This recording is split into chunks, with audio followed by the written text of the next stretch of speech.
The mountains of Montana had never looked so menacing to Sarah Reeves as they did that evening. Steel-grey clouds descended like a suffocating blanket, bringing darkness hours before sunset. Wind howled through the pines, bending century-old, trunks like saplings. In the small cabin nestled against the mountainside, Sarah pressed her forehead against the frosted window, watching as the first heavy snowflakes began to fall. Before we jump back in, tell us where you're tuning in from. And if this story touches you, make sure you're subscribed, because tomorrow I've saved something extra special for you. Behind her, oblivious to the brewing catastrophe, her 4-year-old twins played with wooden blocks on the cabin floor. Little did they know, their lives would soon depend on their mother's next decisions, and on the mysterious help that would arrive when all seemed lost. "Mum, look at my tower." Emma's voice pulled Sarah from her weather-watching trance. "It's taller than Max's." "No way," Max protested, adding another block to his creation. "Mine is the tallest ever in the whole wide world." Sarah turned from the window, forcing a smile to hide her growing anxiety. The weather report she'd checked that morning before the power went out had mentioned a possibility of snow, but nothing about the monster storm now engulfing the mountain range. The satellite phone sat dead on the counter, its battery drained after countless failed attempts to reach her brother, who was supposed to pick them up tomorrow. "Those are amazing towers, both of them," Sarah said, kneeling beside her children. Her hands trembled slightly as she helped Max steady his leaning structure. "How about we make some hot chocolate and tell stories by the fire tonight?" This weekend trip to Uncle Derek's hunting cabin was supposed to be a simple getaway, a chance for Sarah to clear her head after finalizing her divorce from Jason. The twins needed a break too, somewhere far from the tension that had filled their home for months. Derek had offered his remote cabin, assuring her it was well-stocked and cozy, perfect for a short November retreat before the harsh Montana winter truly set in. But Derek didn't know about the early storm. Nobody did. Outside, the wind's pitch rose to a scream. The snow was falling faster now, no longer in lazy flakes, but in driving sheets that quickly obliterated any view of the surrounding forest. Sarah mentally inventoried their supplies. Enough food for maybe 3 days if they were careful. Wood for the fireplace that would last about the same, warm clothing, flashlights and some basic medical supplies. If Derek couldn't make it up the mountain road tomorrow, Sarah shook away the thought. They would be fine. The storm would pass. "Can we roast marshmallows?" Emma asked, her blue eyes wide with excitement. "You bet," Sarah replied, moving toward the kitchen. "Let's get everything ready before it gets any darker." The cabin shuddered as a particularly violent gust hit its northern wall. Above them, something heavy scraped across the roof, likely a branch torn free by the wind. Sarah flinched at the sound, but kept her expression neutral as she filled a pot with water from their gallon jugs. The twins, accustomed to city life in Bozeman, found the storm's soundtrack thrilling rather than terrifying. As the water heated on the propane stove, Sarah rummaged through the cabinet where Derek kept emergency supplies. She found 3 flashlights, extra batteries, matches, candles, and a weather radio that, despite her best efforts, produced only static.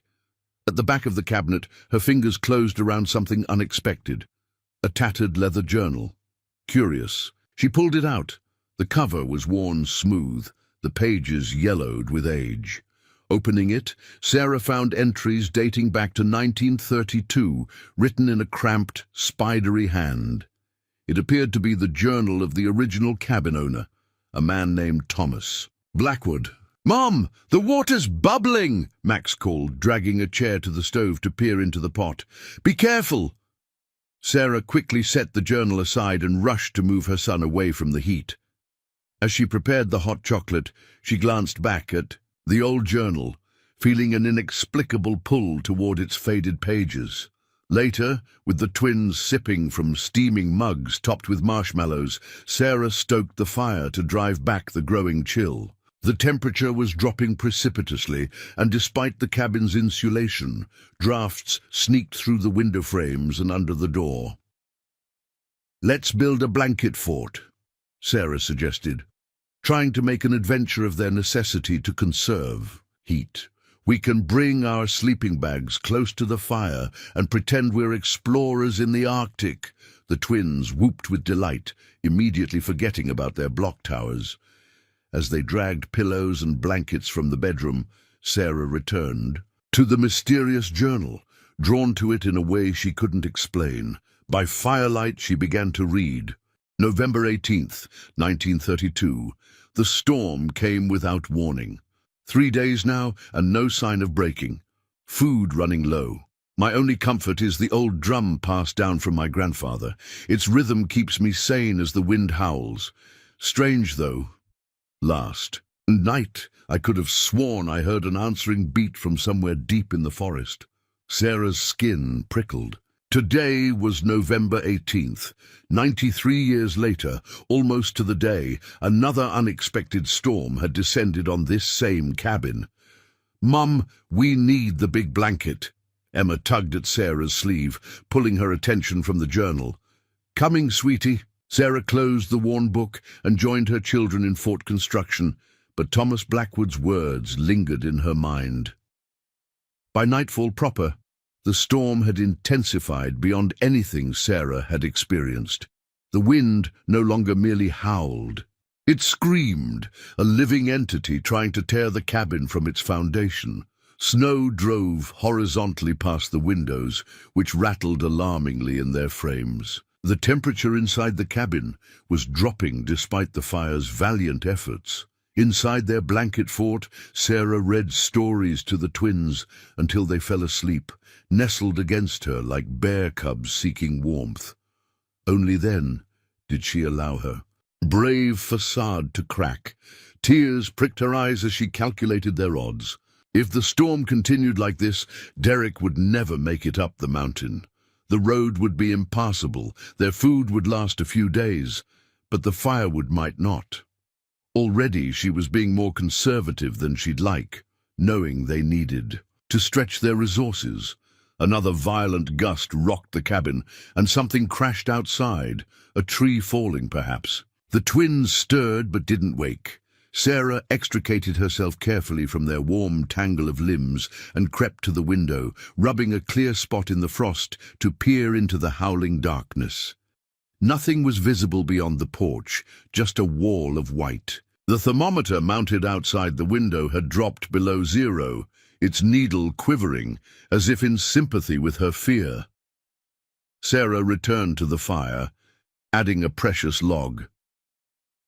As the flames licked around it, her gaze fell again on Thomas Blackwood's journal.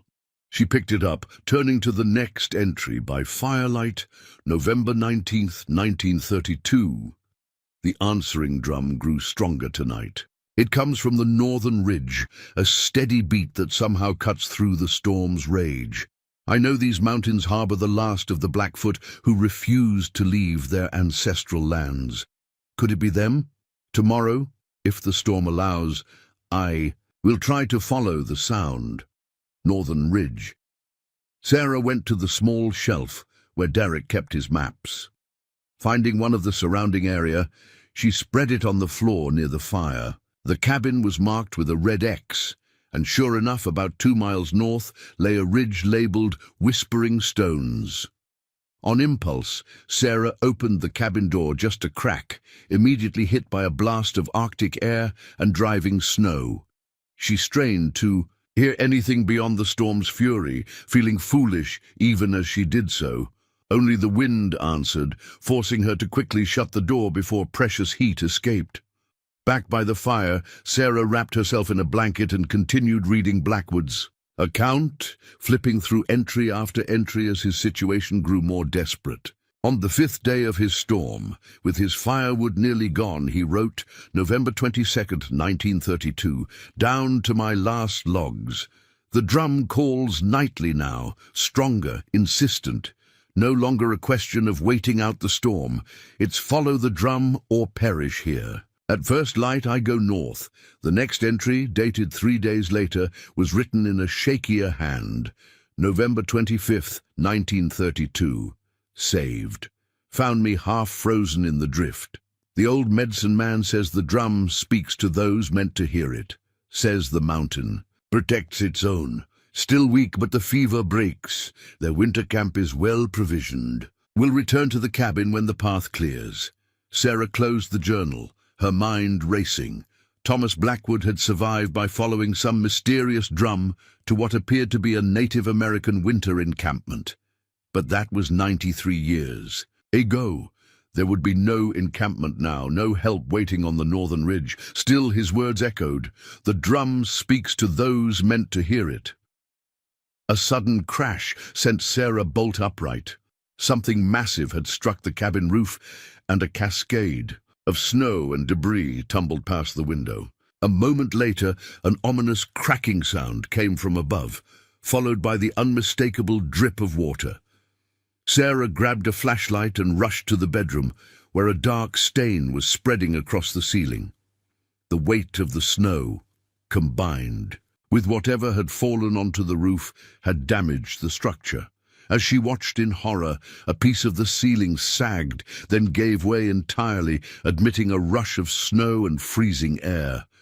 Racing back to the main room, Sarah gathered the still sleeping twins, wrapping them more tightly in their blankets. She needed to think clearly. The bedroom was now exposed to the elements. The main room with the fireplace was still intact. But for how long? If more of the roof collapsed, they wouldn't survive the night. Her eyes fell on the journal again. The drum speaks to those meant to hear it. As if in answer to an unspoken question, a new sound reached Sarah's ears, faint but distinct, cutting through the storm's chaos like a beacon through fog, a steady, rhythmic beating coming from somewhere to the north. Preparing and narrating this story took us a lot of time, so if you are enjoying it, subscribe to our channel. It means a lot to us. Now back to the story. A drum. Sarah stood motionless, straining to be sure. It came again, more distinct this time. A drum beat that shouldn't exist, couldn't exist, yet undeniably did. With shaking hands, Sarah reached for the emergency pack Derek kept by the door. They had no choice now. Stay and risk the cabin collapsing around them, or follow the impossible. Drum, just as Thomas Blackwood had done 93 years ago to this day. The fire popped and hissed as a final log split in two, sending sparks dancing up the chimney. Sarah added the very last pieces of firewood, a final fire to warm the twins before she woke them for what might be the most desperate journey of their lives. As the flames blazed one last time, the drumbeat came again, louder and more insistent. A call that could not be ignored. Sarah took a deep breath, steeling herself for what lay ahead. "Emma, Max," she whispered, gently rousing her children. "Wake up, my brave explorers. We need to go on an adventure." "But it's dark outside, Mommy," Emma whispered, her small hand clutching Sarah's as she peered toward the door. Max, always quicker to excitement, was already wiggling into his snowsuit. "Is this a special adventure? Like the midnight ones in your stories?"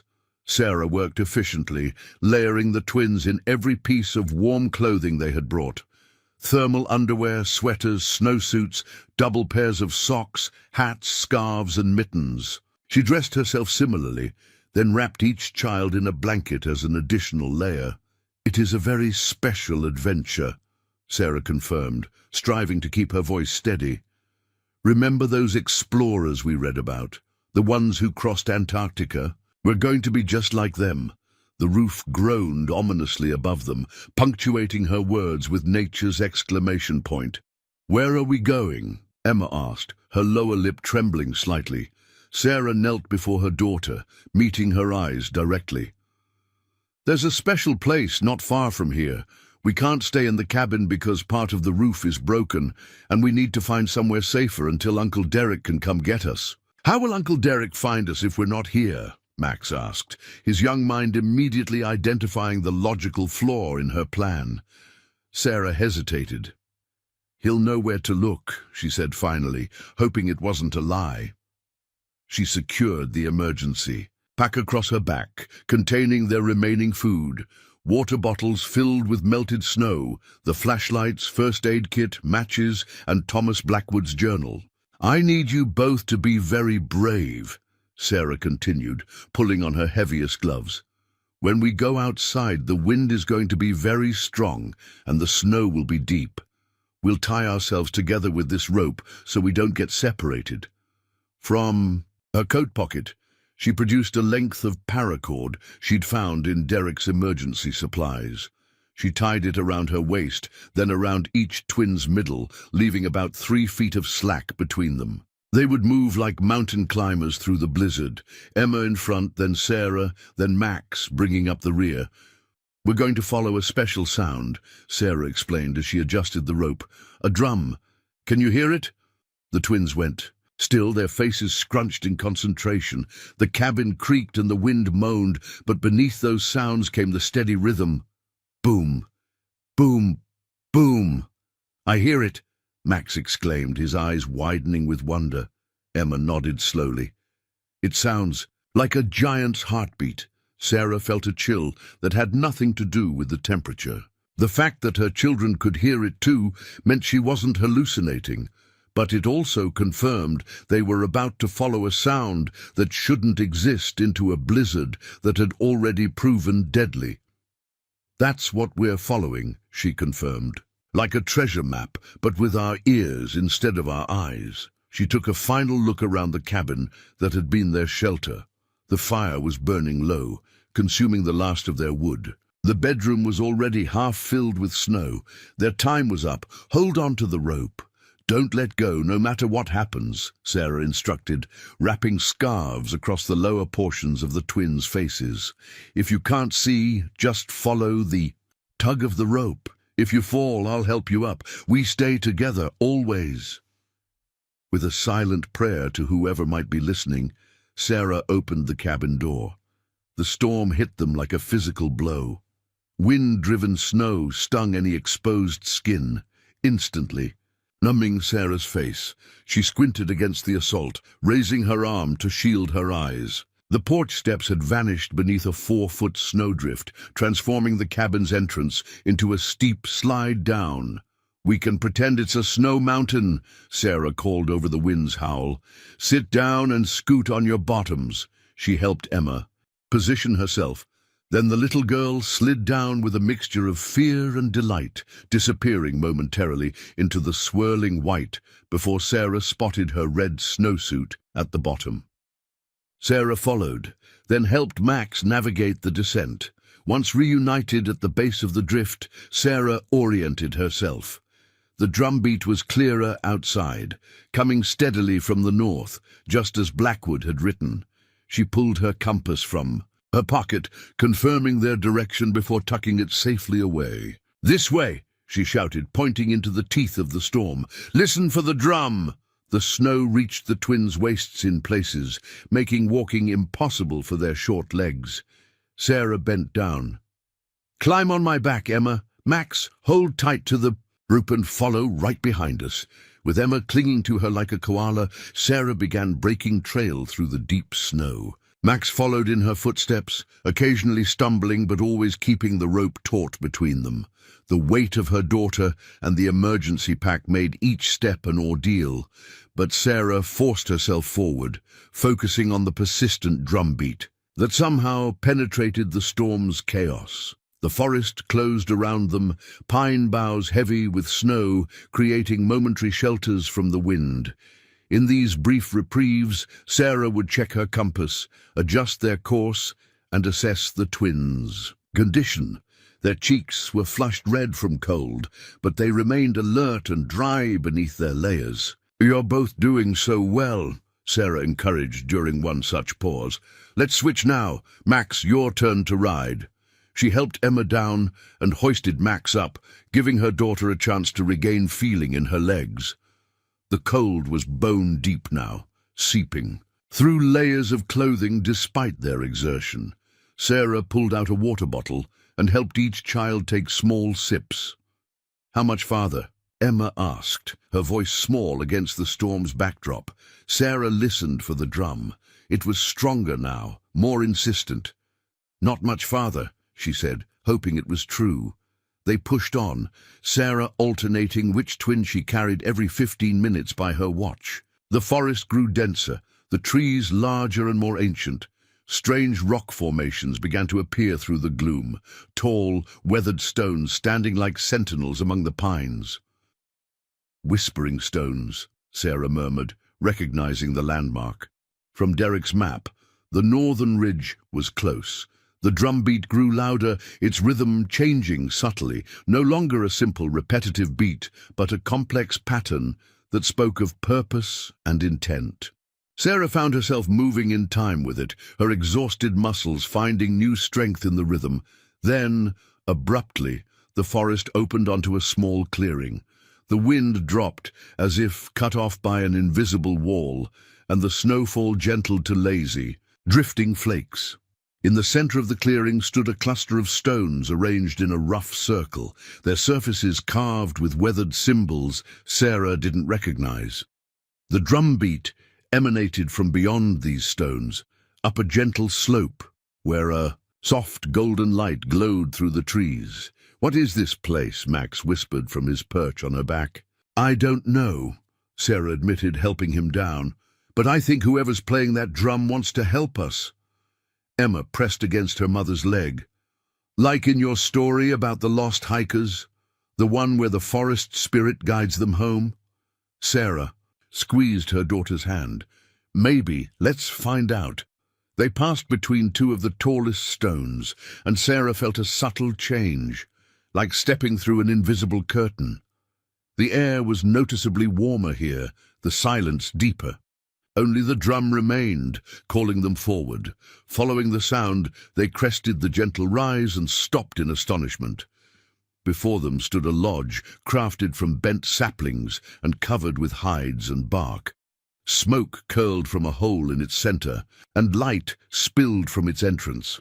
Other, smaller structures surrounded it, forming a small village nestled in a natural bowl that the storm seemed to flow around rather than through. Standing in the entrance of the lodge was an elderly man, with copper skin deeply lined by age and weather. His white hair was worn in 2 long braids, and he was dressed in buckskins adorned with intricate beadwork. In his hands, he held a small drum, its surface painted with symbols similar to those on the standing stones. He stopped drumming when he saw them, lowering the instrument and raising his hand in greeting.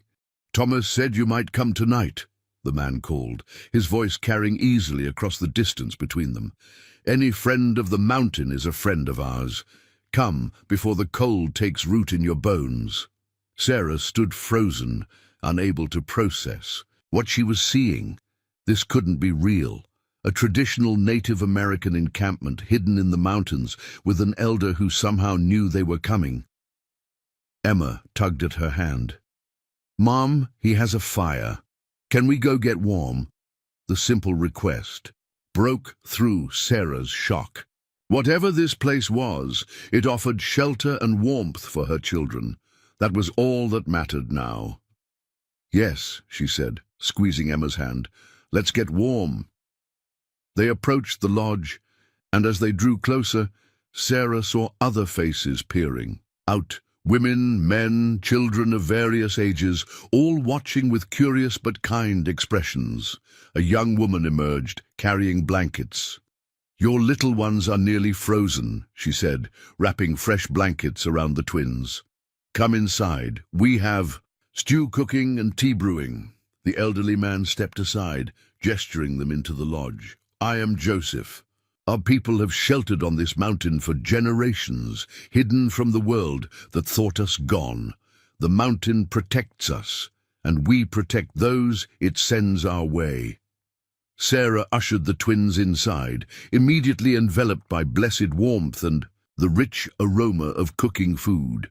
The interior of the lodge was spacious, with a central fire pit where flames danced beneath a hanging pot. Woven mats and fur rugs covered the floor, and personal belongings hung from the support poles or sat in neatly arranged baskets. Several families appeared to share the space, though many of the men were absent. Children slightly older than the twins watched from behind their mothers, equally curious about these strange visitors. The young woman who had brought blankets now guided them to a place near the fire. "I am Maria," she introduced herself. "Joseph is my grandfather."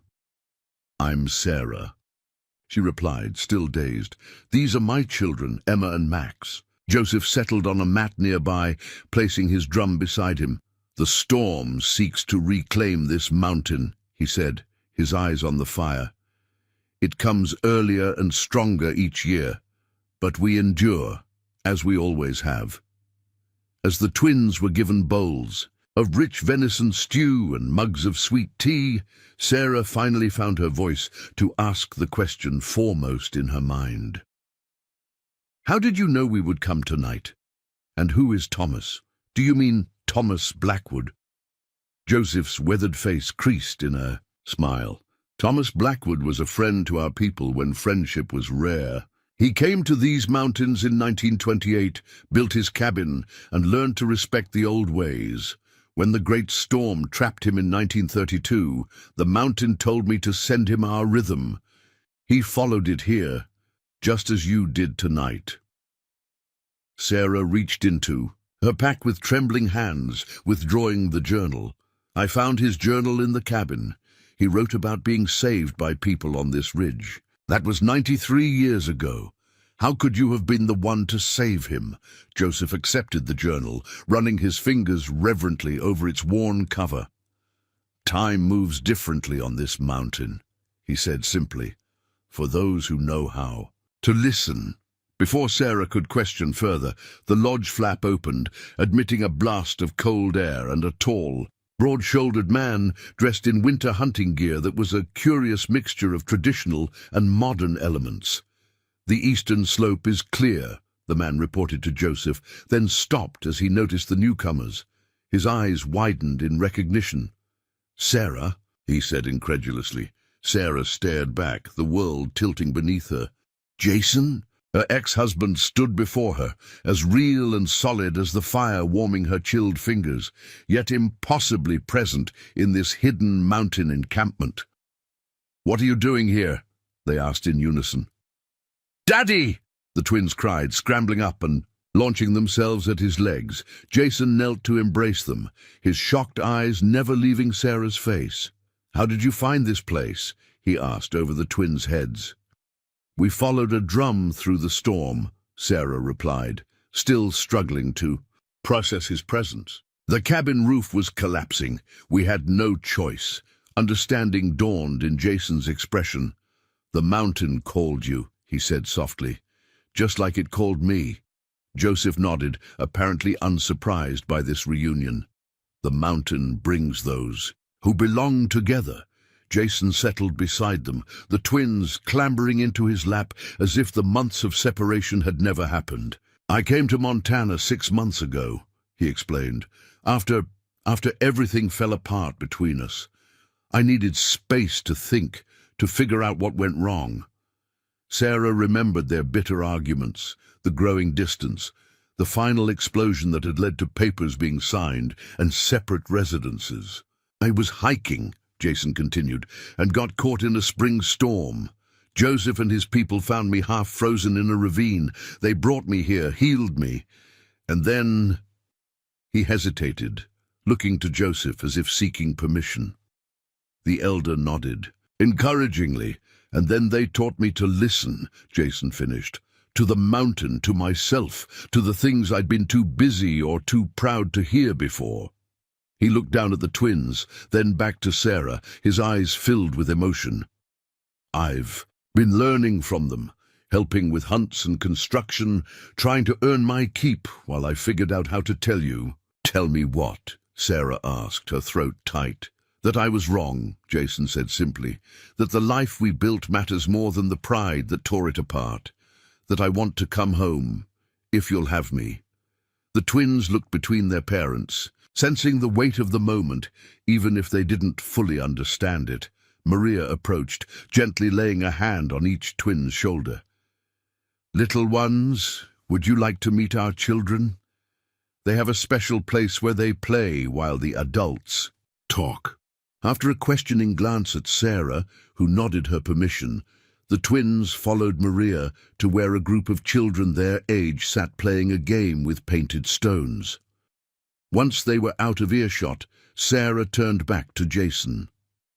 6 months, she said.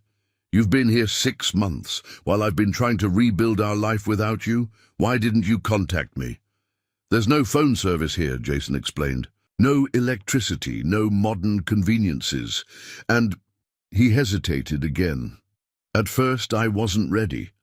I needed to understand what had happened to us before I could try to fix it." Joseph, who had been quietly observing their reunion, spoke up.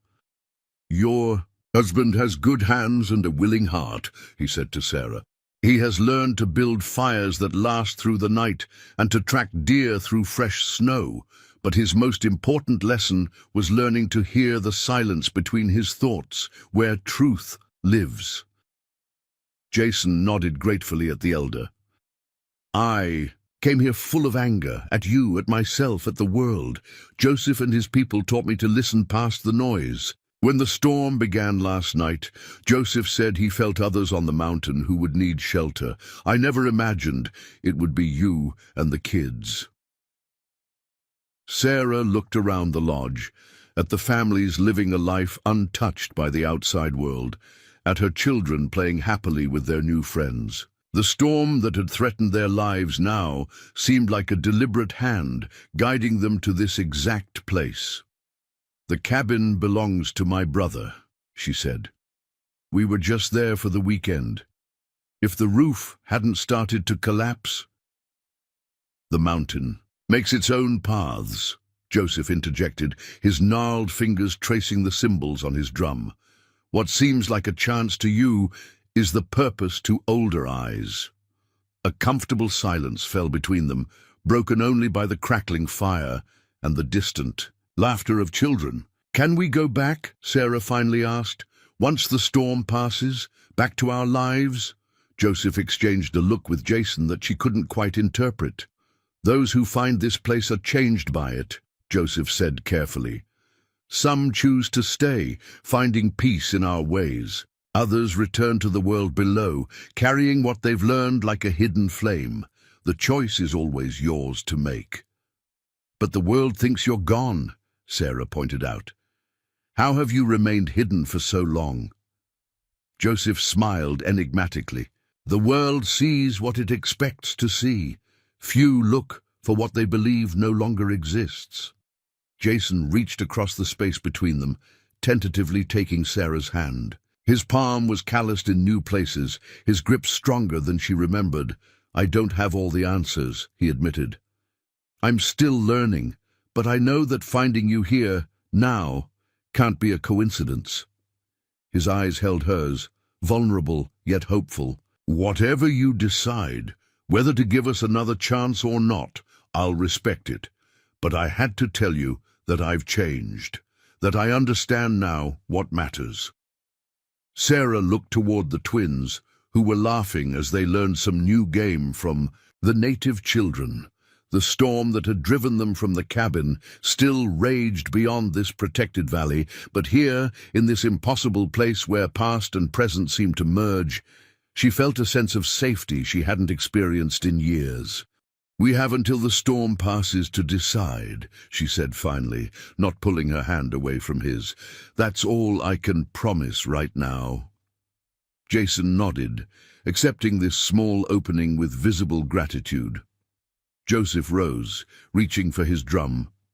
"Rest now," he advised. "The storm speaks to the mountain, and the mountain speaks to me. When it is time to choose your path, you will know." As the elder moved away to join other members of the encampment, Sarah found herself sitting side by side with the man she had both loved and resented, watching their children thrive in the wake of what should have been a tragedy. The drumbeat that had guided them through the blizzard now pulsed subtly through the lodge, as natural as a heartbeat. Whether it was Joseph playing or something more profound, Sarah couldn't tell. She only knew that for the first time in longer than she could remember, the constant worry that had become her companion began to ease. Whatever lay beyond the storm, they would face it together, changed, like blackwood before them, by the mountain that shelters those meant to find it. Dawn broke differently in the hidden valley. No sudden shaft of light, no clear demarcation between night and day, just a gradual warming of the air, a soft blue luminescence filtering through the lodge's smoke hole. Sarah woke from the deepest sleep she'd had in months, momentarily disoriented by the unfamiliar surroundings. Around her, the encampment was already stirring to life. Women tended the central fire, adding fragrant pine branches that sent spirals of sweet-smelling smoke toward the ceiling. Children moved quietly about their morning tasks, fetching water and helping prepare the first meal of the day. The storm's voice still carried faintly through the lodge walls, but muted now, as if it had exhausted its fury overnight. Emma and Max slept soundly beside her, wrapped in thick fur blankets provided by their hosts. Their faces, peaceful in sleep, showed no trace of the previous night's ordeal. Sarah brushed a strand of hair from Emma's forehead, marveling at children's resilience. "They sleep like bear cubs after a long winter," came a soft voice. Sarah looked up to find Maria approaching with a steaming clay cup. The young woman moved with fluid grace, settling beside Sarah and offering the drink. "Pine needle tea," she explained. "It strengthens the blood and clears the mind." Sarah accepted gratefully, inhaling the sharp, clean scent before taking a tentative sip. The flavor was surprisingly pleasant, bright and slightly sweet. "Thank you," she said, "for everything. I don't know what would have happened to us if we hadn't found you." Maria's dark eyes held ancient wisdom despite her youth. "The mountain knows its own. You were meant to find this place just as your husband was." At the mention of Jason, Sarah glanced around the lodge. "Where is he?" "With the hunters. The storm has driven elk down from the higher ridges. They went at first light to bring meat. Back to the village." Maria's gaze was knowing. "You have questions about him, about us, about this place." Sarah nodded, cupping the warm tea between her palms. "None of this seems possible. An entire community living undetected in the Montana wilderness? The same people who helped Thomas Blackwood nearly a century ago? And Jason finding you too?" She shook her head. "It's too much of a coincidence. My grandfather would say there is no such thing as coincidence, only patterns we haven't yet recognized." Maria reached out to smooth Max's tousled hair. "The threads of our lives weave together in ways we rarely perceive." Before Sarah could press further, the twins began to stir. Emma's eyes fluttered open first, momentary confusion giving way to remembrance. "Did the drum people save us?" she asked, sitting up and rubbing sleep from her eyes. Sarah smiled. "Yes, they did. This is Maria. She helped make sure we were warm and safe last night." Max rolled over, immediately alert. "Where's Daddy? I didn't dream of him, did I?" "No, little bear," Maria assured him. "Your father is hunting with our men. He will return before the sun reaches its peak." The twins accepted this with the easy adaptability of children, more interested in the immediate prospect of breakfast than in questioning the strange circumstances that had reunited their family. As they ate a hearty porridge sweetened with wild honey and dried berries, Sarah watched the encampment's morning rhythm unfold. What struck her most was the purposefulness of every action. No one hurried, yet nothing was wasted. Not food, not materials, not energy, not words. Children worked alongside adults, learning through observation and participation rather than formal instruction. Joseph appeared midway through the meal, greeting the children with genuine warmth before turning to Sarah. "Walk with me," he invited once the twins were contently playing with the village children. "There are things you should see." Sarah followed the elder through the encampment. In daylight, she could better appreciate its clever construction. The structures were built to withstand Montana's harsh weather while blending seamlessly into the landscape. From even a short distance, they would be nearly invisible among the trees and rock formations. "How many people live here?" she asked as they passed a woman stretching a deerskin on a wooden frame. 42 souls, Joseph replied. "We are what remains of a people who once claimed this entire mountain range as home. When the government sought to confine us to reservations in the 1880s, my great-grandfather led a small band into these hidden valleys. While others of our tribe accepted relocation, we became ghosts. They stopped at the edge of the valley, where a natural overlook provided a breathtaking view. The storm still swirled around the mountain's upper reaches, but this protected basin remained remarkably clear, sheltered by the peculiar geography of the surrounding peaks. For generations we have lived between worlds," Joseph continued.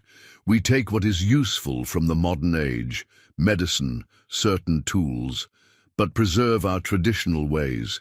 We hunt with bow and rifle alike. We speak our ancestral language alongside English. We heal with both ancient remedies and occasional modern medicines. But how have you remained hidden for so long?" Sarah pressed. "Satellites, aerial surveys, hikers." Joseph smiled. "The mountain has its secrets. Magnetic anomalies confuse instruments. Sudden weather changes discourage explorers. And humans see what they expect to see. A wilderness, empty of permanent settlement." He gestured toward a barely perceptible trail leading higher up the ridge. "We move our encampment seasonally, following traditional patterns. In summer, we dwell by the high lakes. In winter, we shelter here, protected from the worst storms." His weathered hand described an arc encompassing the surrounding landscape. "The modern world believes these mountains have been thoroughly mapped and known. Their arrogance is our protection." Sarah considered this as they made their way back toward the village center. "And Jason, how did he find you?" "Like you, he was guided when his need was greatest." Joseph stopped near a stone circle, similar to the one they'd passed through the previous night.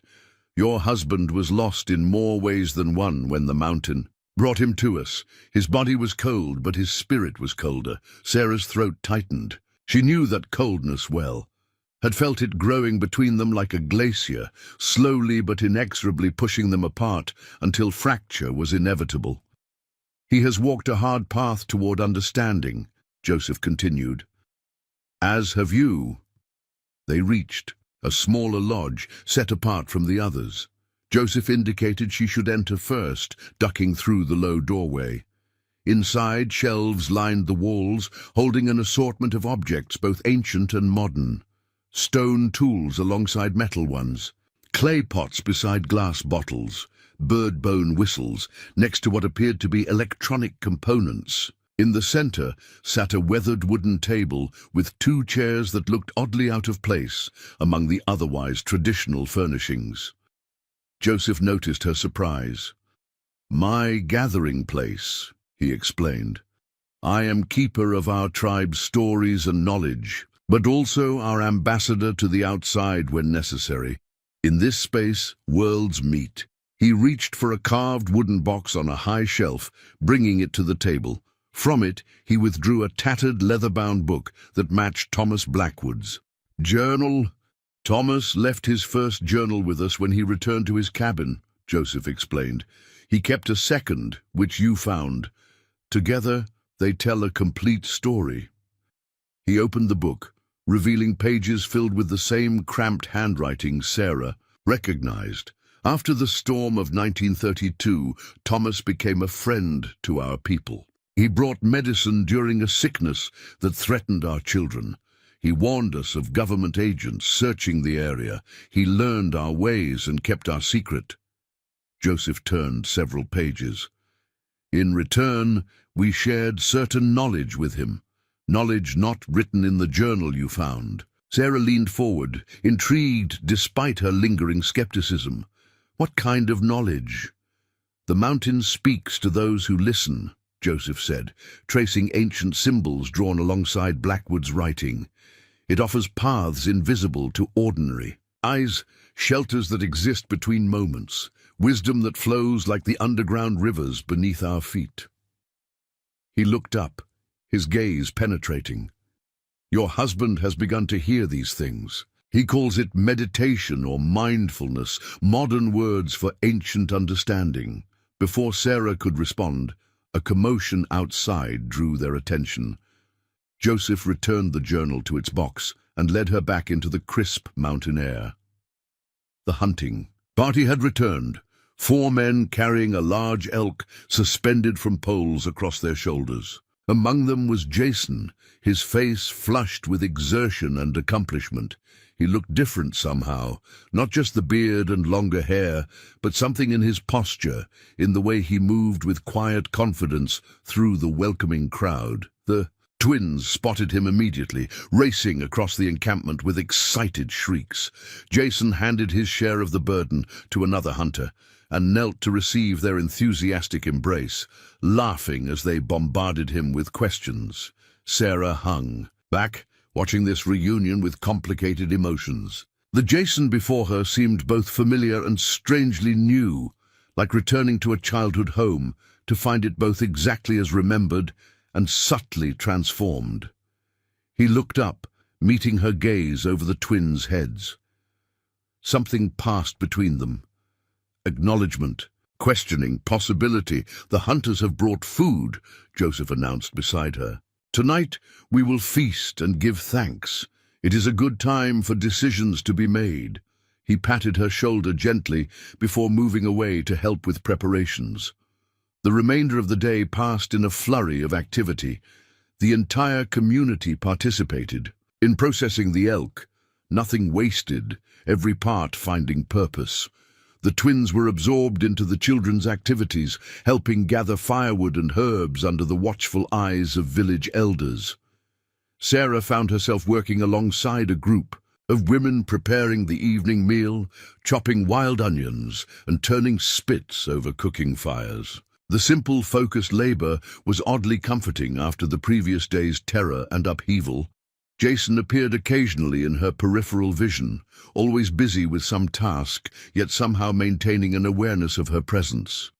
They orbited each, other like cautious satellites, connected yet distant. As twilight approached, Maria brought Sarah a bundle of clothing. "For the celebration," she explained, "if you wish." The garments were beautifully crafted, a simple dress of soft tanned deerskin decorated with subtle beadwork, and moccasins stitched with sinew. Not costumes or museum pieces, but practical, everyday clothing adapted for the mountain environment. "My mother made these," Maria said. "She would be honored if you wore them tonight." Sarah accepted the gift with genuine appreciation. "Where is your mother? I'd like to thank her." A shadow crossed Maria's face. "She walks with the ancestors now. The sickness took her 2 winters ago, despite all our medicines." She touched the beadwork reverently. She was known for her healing hands, both in stitching and in tending the sick. The revelation sparked a new question in Sarah's mind. "Maria, how old are you?" 26 winters, the young woman replied. "And Joseph is your grandfather?" Maria nodded. "My father's father." Sarah did the mental calculation. If Maria was 26 and Joseph was her grandfather, he couldn't possibly be the same man who had rescued Thomas Blackwood in 1932, yet he spoke as if he had been there himself. Maria seemed to read her thoughts. "Time flows differently here," she said simply. "You will understand when you are ready." The celebration began as the first stars appeared above the valley. The central fire was built high, its flames casting dancing shadows across the encampment. Drums, not just Joseph's small hand drum, but larger ones as well, established a hypnotic rhythm that seemed to merge with the mountain's own pulse. Sarah, dressed in the borrowed garments, sat with the twins on a woven mat near the fire. Emma and Max had been similarly outfitted in children's versions of the traditional clothing, and they wore their new attire with solemn pride. "We look like real explorers now," Max whispered excitedly. "Like we belong here," Emma added, running, her hand over her dress's simple beadwork. The observation struck Sarah deeply. Like we belong here. Did they? Could they? Jason appeared across the fire, also dressed in traditional clothing. The buckskin shirt and leggings suited him, emphasizing the physical changes of the past 6 months. Broader shoulders, a leaner build, the new ease in his movement. He caught her looking and offered a tentative smile before taking a seat with the hunters. Joseph stepped into the circle of firelight, his drum in hand. The other drummers quieted, yielding to the elder's rhythm. When he began to speak, his voice carried the same resonant quality as the drum itself. "We gather tonight to honor many things," he announced. "The hunt that will feed our people, the storm that reminds us of nature's power, the mountain that shelters us all." He gestured towards Sarah and the twins, "and the new friends who have found our fire when they most needed warmth." A murmur of approval rippled through the gathered community. "Our ways teach that nothing happens without purpose," Joseph continued. "When strangers find the hidden path to our valley, it is because they carry something we need, or because they seek something only we can provide." His gaze moved to Jason, then back to Sarah. Sometimes, both. What followed was unlike any celebration Sarah had experienced. There were no speeches, no formal ceremonies, just a natural flow of food, music, dance, and storytelling.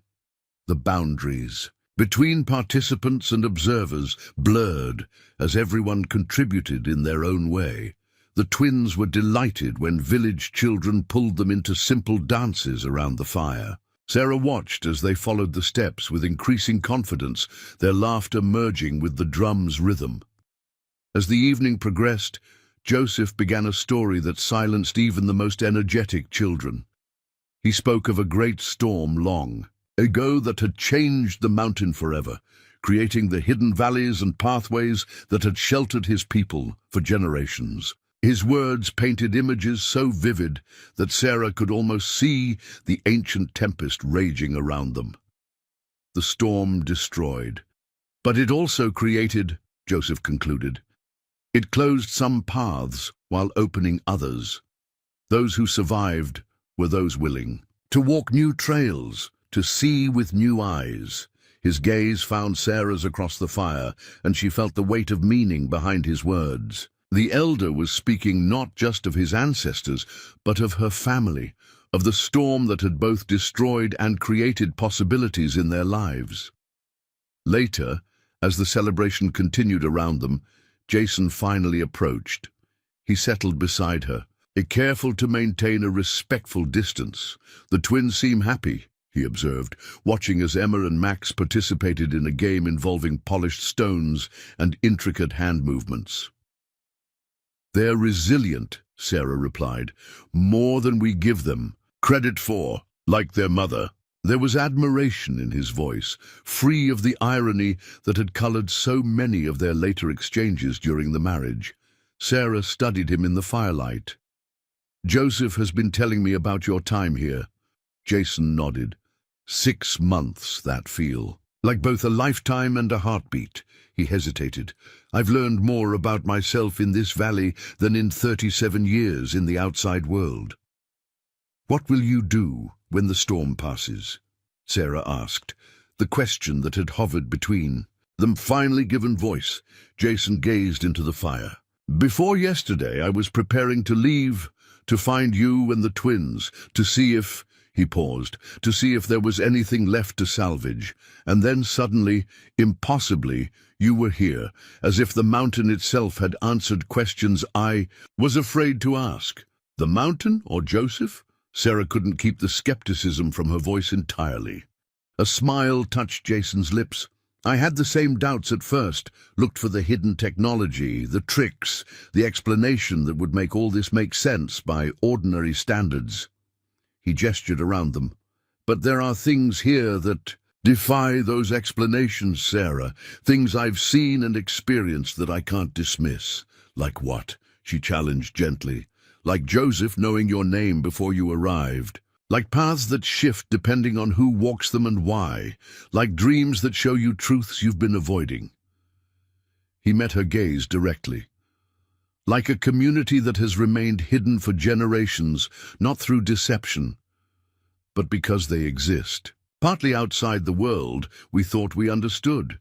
Sarah wanted to argue, to insist on rational explanations, but the events of the past 24 hours made such insistence feel hollow. She had followed an impossible drumbeat through a killer, Storm to find her ex-husband in a village that shouldn't exist. Rationality had its limits. What are you saying, Jason? That we should stay here, abandon our lives, our jobs, our family and friends? No, he said quickly, or at least not necessarily. Joseph says the choice is always personal. Some who find this place stay for a season and return changed. Others remain longer. A few never leave. He picked up a stick, drawing aimless patterns in the dirt. The point isn't the place itself, but what it teaches you. And what has it taught you? Sarah asked, the question carrying more weight than she'd intended. Jason was quiet for a long moment, the firelight highlighting the new lines around his eyes. Not just from age, but from experience. That I was building walls instead of bridges, he finally said. That I was so focused on being right that I forgot about being happy, that I measured success by all the wrong metrics. He looked up at her, vulnerability naked in his expression. That I took for granted the most important things in my life until I lost them. The raw honesty in his voice reached places in Sarah that she'd carefully walled off after their separation. She found herself remembering not just the bitter end, but the beginning. The man who had once made her laugh until she couldn't breathe, who had cried unashamedly when each twin was born, who had built their first bookshelf with more enthusiasm than skill. I'm not asking for promises, Jason continued softly, just possibility. A chance to show you, not through words but through actions, what I've learned. Whether that's here, or back in our old life, or somewhere new entirely. Across the fire, Joseph began a new rhythm on his drum, slower, more deliberate. The twins looked up from their game, suddenly tired after the day's excitement. Emma yawned widely, and Max rubbed his eyes with grubby fists. They need sleep, Sarah said, rising. We can talk more tomorrow. Jason nodded, accepting the deferral without protest. As she gathered the drowsy twins, he asked, may I help put them to bed? The simple request carried echoes of hundreds of ordinary nights before the fracture. Bath times and bedtime stories, the comfortable routine of parents working in tandem. Yes, Sarah said. They'd like that. Morning broke with a silence so profound it woke Sarah from a deep sleep. The absence of sound, the storm's relentless howl, finally stilled, was more startling than any noise could have been. She sat up in the lodge, immediately checking on the twins. They slept peacefully on their pallets, Emma's arm flung protectively across her brother's chest. Nearby, Jason dozed in a sitting position against a support pole, his head tilted at an angle that would surely leave his neck aching. Sarah slipped. Quietly outside, drawing a borrowed shawl around her shoulders against the morning chill. The transformation was breathtaking. The storm had passed during the night, leaving behind a world sculpted in pristine white. Sunlight sparkled across untouched snowdrifts, and the sky stretched above in a flawless azure dome. The mountain peaks surrounding the valley stood crisp and clear, their jagged profiles softened by fresh snow. The storm always leaves beauty in its wake, came Joseph's voice behind her. This is how the mountain reminds us that struggle shapes us, but need not define us. Sarah turned to find the elder, watching the same panorama, his weathered face lifted toward the sun. It stopped, she said, unnecessarily. We could go back now. Joseph nodded. The path to your brother's cabin would be passable by midday, though I suspect it offers little shelter after the storm's fury. The reminder of the collapsing roof sobered Sarah. Even if they could return, the cabin was likely uninhabitable. And Derek, her brother, would be frantic by now, possibly already organizing a search party. "I need to let my brother know we're safe," she said. "He'll be worried sick." "The mountain provides answers to those who ask the right questions," Joseph replied cryptically. He gestured toward a ridge to the east. "Beyond those trees, where the stones form a natural circle, there is a place where signals reach the world below. Your device may find power there." Sarah remembered her phone, still tucked uselessly in the emergency pack.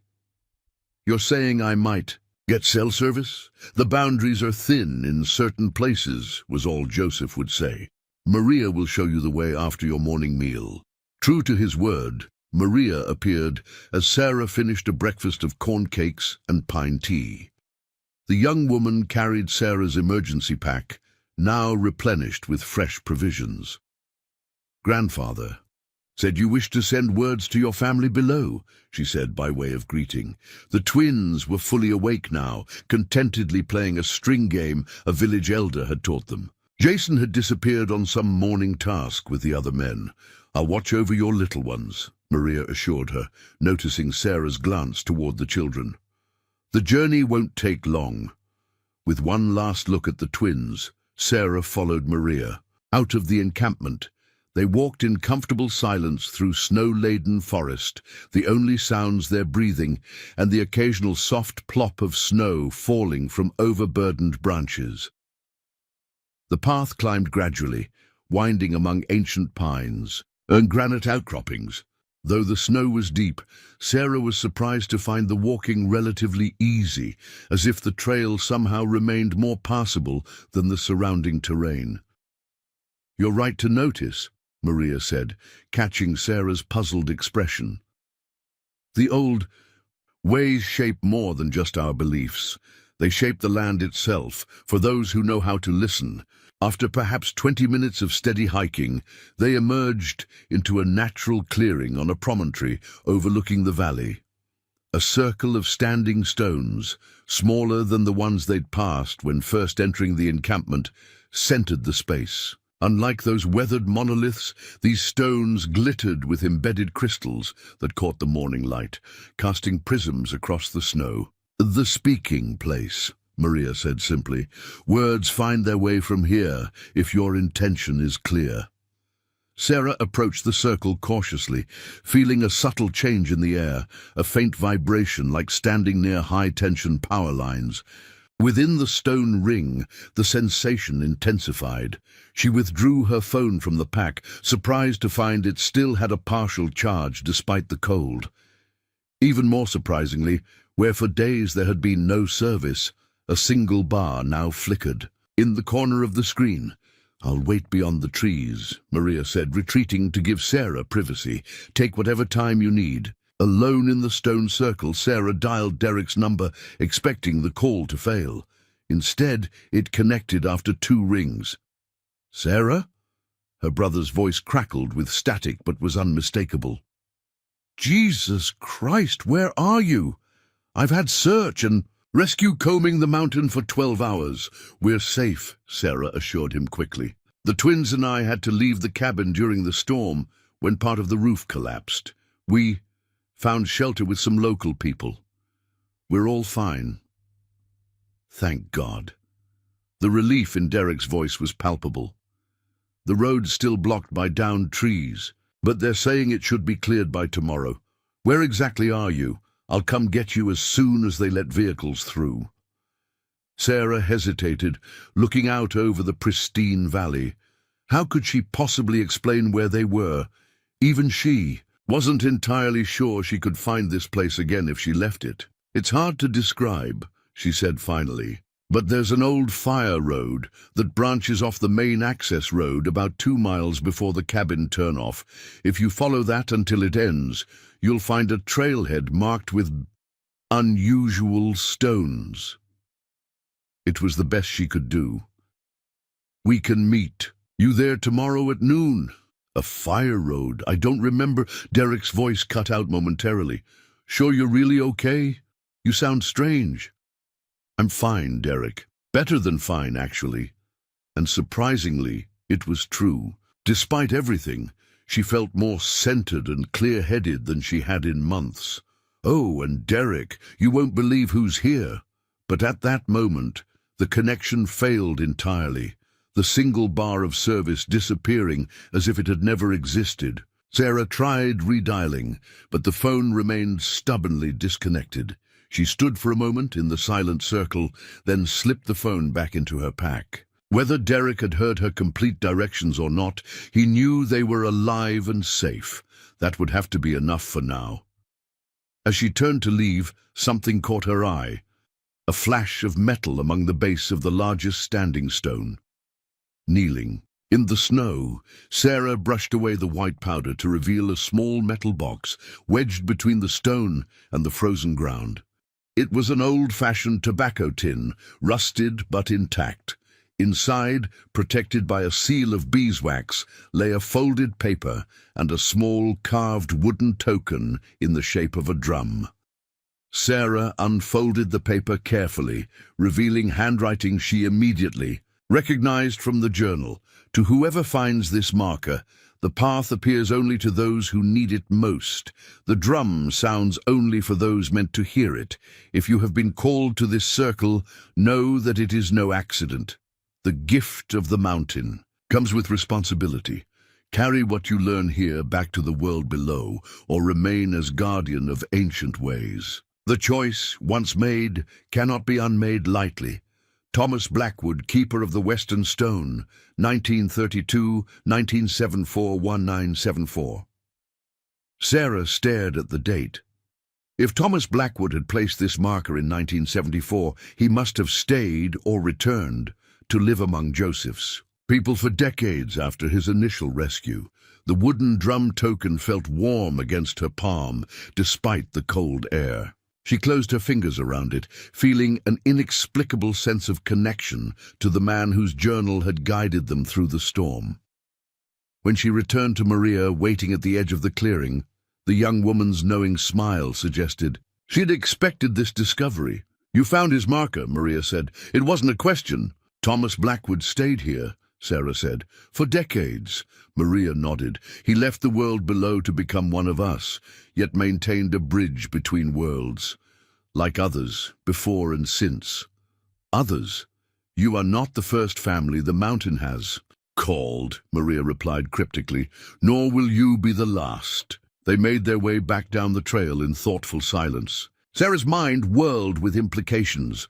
The token in her pocket, the journal entries, Joseph's ageless wisdom, the community that existed outside modern time, and her family, somehow drawn into this hidden world at precisely the moment their own had fractured beyond repair. Or had it? When they reached the encampment, Sarah found the twins engaged in what appeared to be a serious construction project involving sticks, stones, and pine cones. Several village children worked alongside them, communicating through the universal language of shared purpose despite limited common vocabulary. Jason sat nearby, craftily working a piece of wood with a small blade. He looked up as Sarah approached, his expression open and questioning. "I reached Derek," she said without preamble. "He knows we're safe. Search and rescue has been looking for us." "The road will be cleared by tomorrow," Jason guessed, reading between the lines. Sarah nodded. "I told him we'd meet him at noon, at the end of the old fire road." A complex emotion crossed Jason's face. Relief mingled with something like regret. "So we're going back." It wasn't quite a question, but Sarah heard the unspoken inquiry beneath the words, "All of us? Together? To what?" "I think we need to talk," she said softly. "Really talk?" Jason set aside his carving. "I know a place," he said, rising. He looked toward the children, clearly reluctant to interrupt their play. "They're safe here," Sarah assured. Him, surprising herself with the certainty of this knowledge. Everyone watches over everyone's children. Together, they walked to the edge of the encampment, following a narrow path that led to a natural hot spring. Steam rose from the water's surface into the crisp air, creating a private oasis sheltered by snow-laden pines. I found this my third week here, Jason said, settling on a smooth boulder beside the spring. It's where I did most of my thinking. Sarah sat across from him, gathering her thoughts. So much needed to be said, yet the words felt inadequate after all they had experienced. I found a message from Thomas Blackwood, she began, showing him the wooden token. He stayed here until at least 1974, became Keeper of the Western Stone, whatever that means. Jason examined the token with interest but not surprise. Joseph told me about him. He wasn't the only outsider who chose to stay. What are we doing here, Jason? Sarah asked, cutting to the heart of the matter. Is this all just some elaborate cosmic coincidence? A freak storm, a failing roof, a mysterious drum leading us to exactly where you've been hiding for 6 months? I haven't been hiding, he corrected gently. I've been healing, learning, trying to become someone who deserves a second chance. With us? With me? With myself, first, he admitted. I couldn't be a good husband or father until I figured out why I kept sabotaging the things that mattered most. Steam swirled between them, like the unspoken words of 1,000 arguments, 1,000 moments of disconnection. I was so angry when you left, Sarah said finally, not just because you were gone, but because you took the easy way out. Instead of working through our problems together, you just walked away. Jason winced. It wasn't easy. It was cowardly. I told myself I needed space to think, but the truth is, I was running from the mess I'd helped create.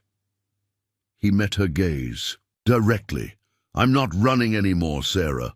So what are you doing? Asking if we can try again. Not pick up where we left off, that clearly wasn't working, but start something new. Something better. He gestured to the encampment visible through the trees. These people have taught me what a functioning community looks like, what truly supporting each other means. I want that for us, for our family. Sarah closed her eyes, feeling the warm steam on her face. 6 months ago, she would have dismissed his words as another empty promise, but the man before her wasn't the same one who had walked out their front door with a hastily packed suitcase and unresolved anger. The twins need their father, she said, opening her eyes. That's never been in question.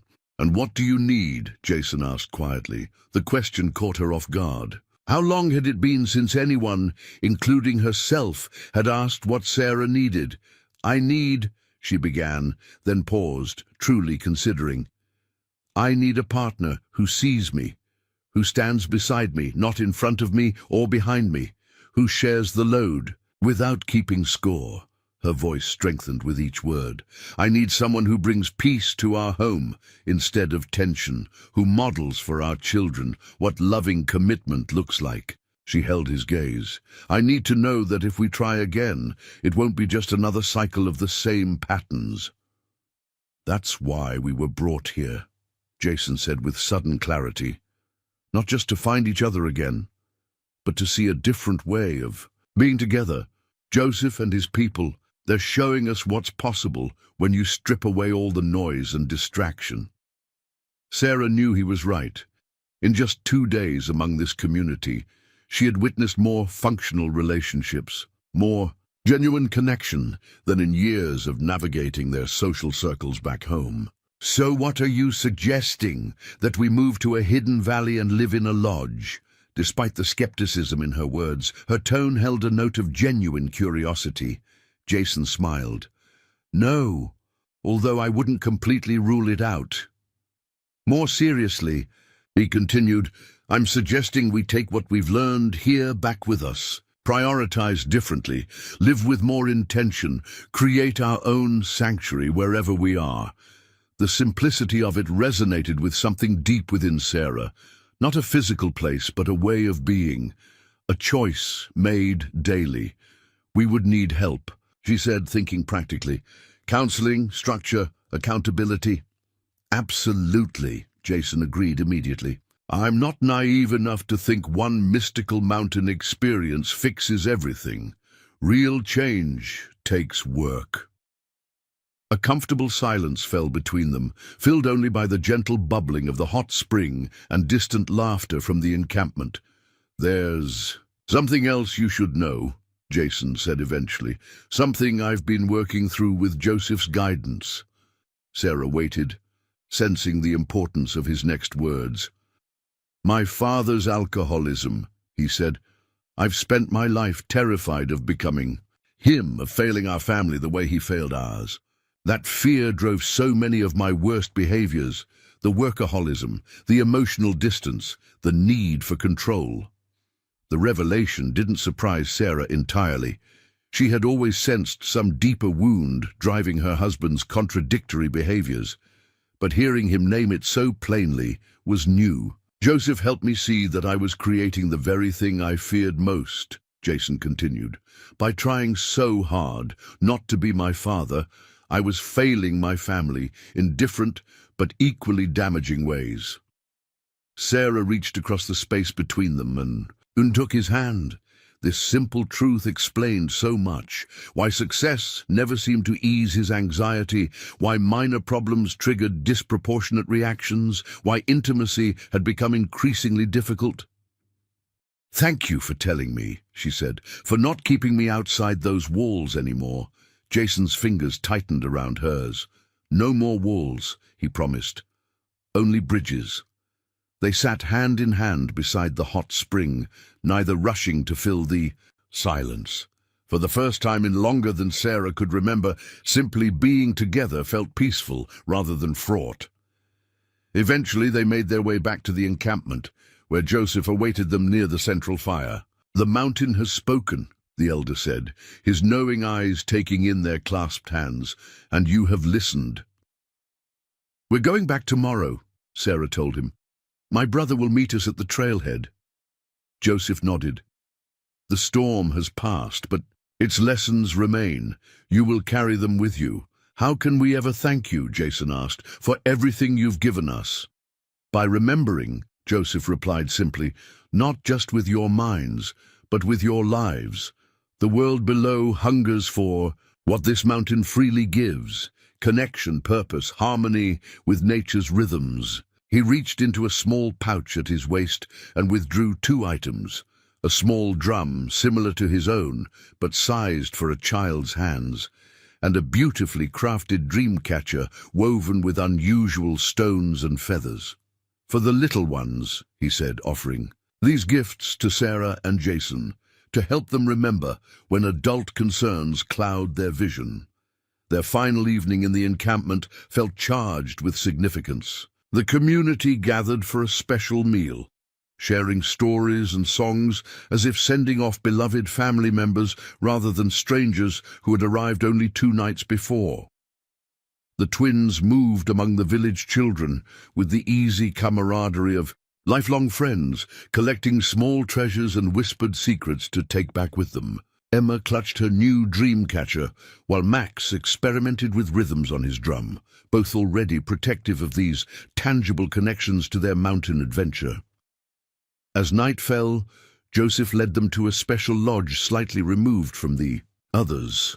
The Journey Lodge, he explained, where travelers rest before returning to the world below. It aligns the spirit with the path ahead. Inside, they found a simple but comfortable space prepared for their family. Sleeping pallets arranged near a small fire, fresh water and food for the morning journey, and their original clothing cleaned and mended alongside the traditional garments they now wore. Sleep well, Joseph said, clasping first Jason's forearm, then Sarah's in a gesture of profound respect. The path will be clear when you wake. After the elder departed, the family settled into their temporary home. The twins fell asleep quickly, exhausted from days of extraordinary experiences. In the firelight, Sarah and Jason sat close together, not speaking, but communicating nonetheless in the language of shared presence they were slowly relearning. "Whatever happens when we go back," Sarah said finally, "this was real. What we found here, what found us, it matters." Jason nodded, understanding her need to affirm the experience before returning to a world that would demand rational explanations. "Thomas, Blackwood knew," he said. "That's why he left markers, breadcrumbs for others who might need the mountain's wisdom." He reached for her hand in the dimness. "Maybe someday that will be us, helping others find their way when storms drive them to their breaking point." Sarah leaned her head against his shoulder, surprising herself with the naturalness of the gesture after so many months of distance. "First, we build our own bridge," she murmured, "strong enough to carry all of us home." Morning came with the soft golden light that seemed unique to the hidden valley. They dressed in their original clothing, but carefully packed the traditional garments Joseph's people had gifted them. The entire community gathered to bid them farewell. Maria embraced Sarah warmly, pressing a small pouch of dried herbs into her hand. "For clarity of thought," she explained, "when the world below grows too loud." Joseph stood at the edge of the encampment, his hand raised in silent blessing as they departed. The twins turned repeatedly to wave until the village disappeared behind them, somehow fading from view more quickly than simple distance would explain. Jason led them confidently along a trail that Sarah couldn't have identified, on her own, maintaining a steady pace that accommodated the children's shorter legs. Max carried his drum proudly, occasionally tapping out simple rhythms that echoed among the trees. After an hour of hiking through snow-covered forest, they emerged suddenly onto a wider path, the old fire road Sarah had described to Derek. Within minutes, they reached its end, where the promised trailhead opened into a small clearing.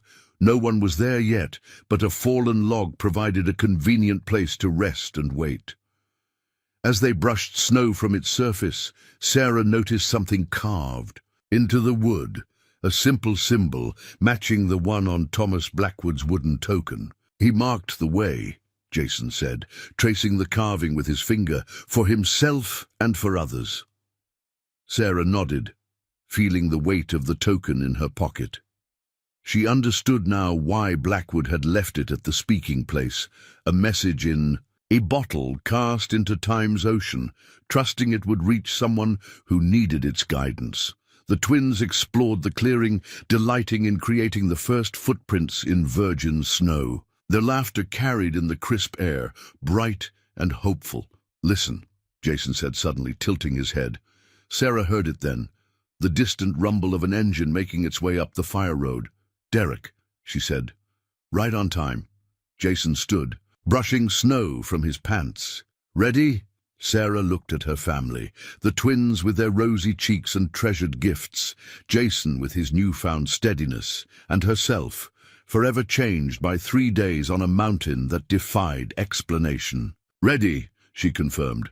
As Derek's SUV rounded the final bend, they stood together at the trailhead, not 4 separate individuals, but a family reshaped by storm and sanctuary, carrying the mountain's wisdom with them into whatever lay ahead. Behind them, so faint it might have been imagination, came the gentle rhythm of a drum bidding them farewell, or perhaps guiding them home. "Sarah! Thank God!" Derek leapt from his SUV, trudging through knee-deep snow to reach them. He embraced his sister fiercely, then knelt to gather the twins in a bear hug that lifted them both off the ground. "I've been out of my mind with worry. Only star—" After setting the children down, did he notice Jason standing slightly apart, uncertainty written across his features. Derek straightened slowly, his expression cycling through shock, confusion, and wariness. "Jason, what the hell are you doing?" "Here." "It's a long story," Sarah interjected, before her brother's protective instincts could fully engage. "One best saved for somewhere warmer." Derek's gaze darted between them, clearly cataloguing 1,000 questions, but he nodded briskly. "The cabin's uninhabitable," Roof caved in completely on the east side. I've got a room for us at the Pinewood Lodge in Blackwater Falls." "Sounds perfect," Sarah said, helping the twins gather their few belongings. "We could all use showers and real beds." "And pancakes," Max added enthusiastically, "with syrup and bacon." "Endless pancakes," Derek promised, mustering a smile despite his obvious confusion at finding his former brother-in-law in the wilderness with his sister. "The lodge has the best breakfast in 3 counties. As they loaded into Derek's SUV, Sarah noticed Jason hanging back, hesitation in his stance. "You too," she said firmly, holding the rear door open. "We go together." Something passed between them, understanding, commitment, possibility, before Jason nodded and climbed in beside the twins. Derek raised an eyebrow at Sarah, but kept his questions to himself as he navigated the rough fire road back toward the main highway. "So where exactly were you staying?" he asked, once they reached plowed roads.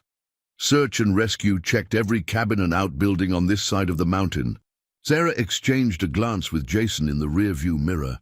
How could they possibly explain? "We found shelter with some local people," she repeated her earlier explanation. "They live off the grid." "Way off the grid," Derek muttered, glancing at his cell phone's non-existent signal. "Must be, since no one's ever reported a settlement anywhere near here." "They keep to themselves," Jason offered. "But they're good people. Saved our lives." Derek's eyes narrowed slightly in the mirror. "And you just happened to be there too?" "Bit of a coincidence, wouldn't you say?" "Derek," Sarah said quietly. "Not now." Her brother relented, focusing on the treacherous road where plows had carved narrow channels through massive snowdrifts. Fallen trees still littered the roadside, and twice they had to detour around utility crews repairing downed power lines. "Storm hit the whole county hard," Derek explained. "They're saying it was the worst blizzard in 50 years. 3 people didn't make it." He glanced at Sarah. "Could have been 5 more if you hadn't found shelter." The gravity of their near miss settled over the car. In the back seat, Emma clutched her dream catcher tighter while Max's fingers drummed an unconscious rhythm on his thigh. The Pinewood Lodge emerged from the snowy landscape like a vision from a Christmas card, a sprawling log structure with warm yellow light spilling from its windows. Smoke curled from massive stone chimneys, and holiday wreaths adorned the broad front doors, despite it being only mid-November. "They opened early for emergency housing," Derek explained, as they pulled into the parking lot.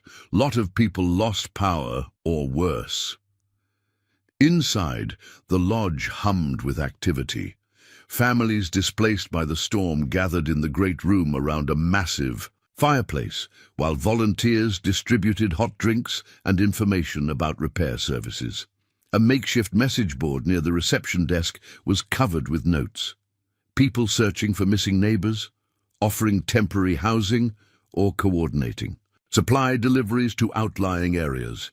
Derek had secured a spacious suite with 2 bedrooms and a small sitting area. "I figured you'd want the kids close," he told Sarah as they settled in. "I can bunk on the pull-out couch if—" He glanced meaningfully at Jason. "That's perfect," Sarah said, deliberately avoiding the unspoken question. "Kids, why don't you take your bathroom things and get cleaned up? Room service should be here soon with dinner." Once the twins disappeared into the bathroom, Derek turned to face them both. "All right, let's hear it," he said, arms crossed. "The real story. How my sister and her kids ended up stranded in a blizzard with her ex-husband whom nobody's heard from in 6 months." Sarah sank into an armchair, suddenly exhausted. The journey from the hidden valley, though not particularly long in distance, had been a crossing between worlds. Part of her still felt caught between them. "Derek, I promise we'll explain everything," she said. "But right now, we need food, rest, and a chance to process what we've been through." Her brother's expression softened. "You're right. I'm sorry." He ran a hand through his hair. "I've been imagining the worst since I found the cabin empty with the roof caved in. Just tell me you're really okay. All of you." "We're better than okay," Jason said with quiet confidence. The storm took us exactly where we needed to be. Derek looked between them, clearly sensing something significant had shifted. I've got some calls to make anyway. Let everyone know you're safe. There's a search team still out there looking for you.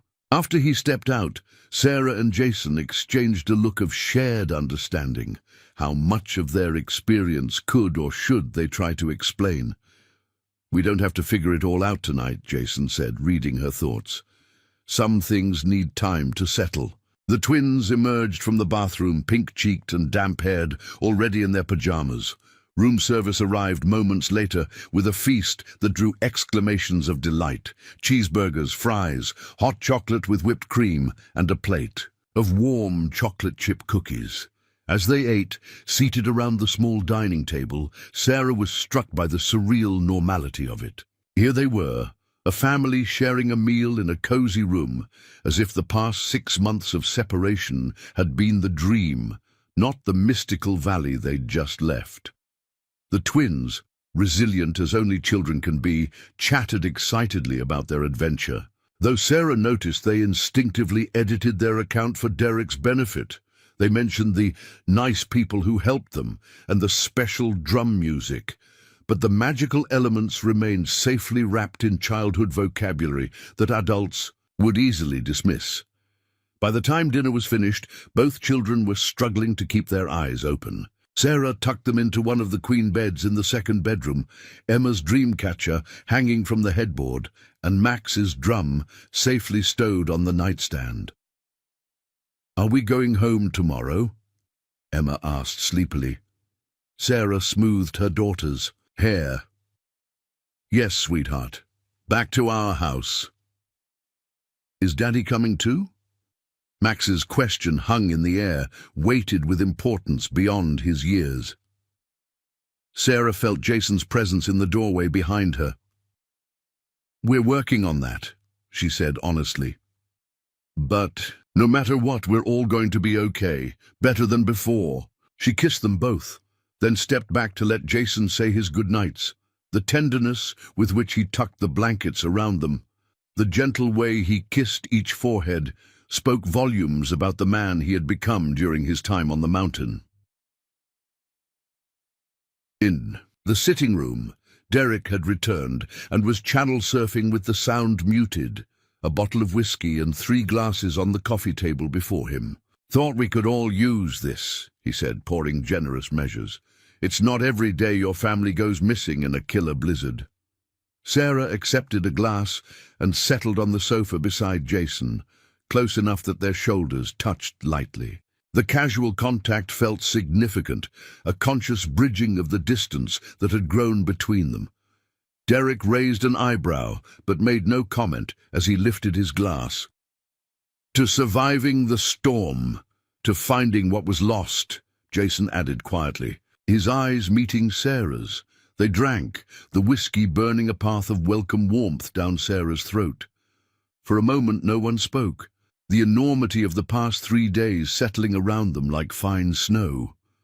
"So," Derek finally broke the silence. "Are either of you going to tell me what really happened out there?" Sarah took another sip, considering. "Would you believe me if I said we followed a mysterious drumbeat through the blizzard and found a hidden village of Native Americans living off the grid, where Jason had been staying for the past 6 months after being rescued from another storm?" Derek stared at her, then burst into laughter. "Right, and I'm secretly Bigfoot's cousin." He shook his head. "Seriously, though, where were you staying? There are no settlements anywhere near that fire road." "There is, if you know where to look," Jason said quietly. Derek's smile faded as he registered their serious expressions. "Wait, you're not actually claiming—" "The truth is," Sarah interjected, "we found shelter with people who've chosen to live differently, people who helped us when we needed it most." She met her brother's skeptical gaze steadily, and yes, by some coincidence or fate, or whatever you want to call it, Jason was already there. "For 6 months. Derek's disbelief was palpable. "And you never thought to let anyone know you were alive? Your kids cried for you, man." Jason accepted the rebuke with a nod. I deserved that, and a lot worse. He set his glass down carefully. I can't explain everything that happened, not in ways that would make sense to someone who wasn't there, but I can tell you that I'm not the same man who walked out 6 months ago. Derek looked to Sarah. And you believe this? Just like that? Not just like that, she corrected. But yes, I believe him. She touched the wooden drum token in her pocket. Some experiences change you in ways that can't be faked. Her brother studied them both, then sighed deeply. Well, you're both adults. God knows I've made enough relationship mistakes not to judge. He topped off their glasses. Just don't let those kids get hurt again. They've been through enough. That's one thing we absolutely agree on, Jason said firmly. They talked late into the night, carefully navigating the boundaries between what could be shared and what belonged only to those who had experienced it. Derek, to his credit, eventually stopped pushing for logical explanations and accepted that whatever had happened on the mountain would remain partly a mystery. When they finally retired, Derek to the pull-out couch and Sarah and Jason to the second queen bed in the twins' room, a new understanding had been reached. Not complete acceptance, but a willingness to see what unfolded next. Lying beside Jason in the darkness, with the twins' steady breathing creating a peaceful backdrop, Sarah whispered, "Do you think we'll ever find them again? Joseph and his people?" Jason's hand found hers beneath the covers. "I think they'll find us when we need them," he murmured. "The mountain watches over its own." Morning brought sunshine streaming through the lodge windows and the promised pancake feast. The twins were already bouncing with excitement when Sarah and Jason emerged from the bedroom, drawn by the delicious aromas wafting from a tray Derek must have ordered while they slept. "Uncle Derek got chocolate chips and blueberries and whipped cream," Emma announced, her plate already stacked with an impressive tower of pancakes. "And bacon and sausage and hash browns," Max added, his cheeks bulging. Derek shrugged unapologetically when Sarah raised an eyebrow at the sugar-laden breakfast. "Hey, survival celebrations call for excess." They ate amid the cheerful bustle of the lodge's main restaurant, surrounded by other families with similar storm stories. The normalcy of it was both comforting and slightly disorienting after the otherworldly experience of Joseph's encampment. "Roads to Bozeman are clear," Derek reported, checking his phone. "We can head out whenever you're ready. Your car's still at my place from when I picked you up for the cabin trip." Reality was reasserting itself with each passing hour. Jobs, school, bills, the everyday mechanics of life that had been suspended during their mountain sojourn. Sarah felt a momentary pang of longing for the simplicity they'd left behind. "I need to get my truck from the trailhead where I left it months ago," Jason said, "assuming it still starts." "I can give you a jump if needed," Derek offered, a small olive branch extending across the chasm of their complicated history. By mid-morning, they were packed and ready to depart. As Derek loaded their few belongings into his SUV, Sarah took a moment to stand on the lodge's broad porch, gazing back toward the mountains. Fresh snow glittered on the distant peaks, pristine and untouched.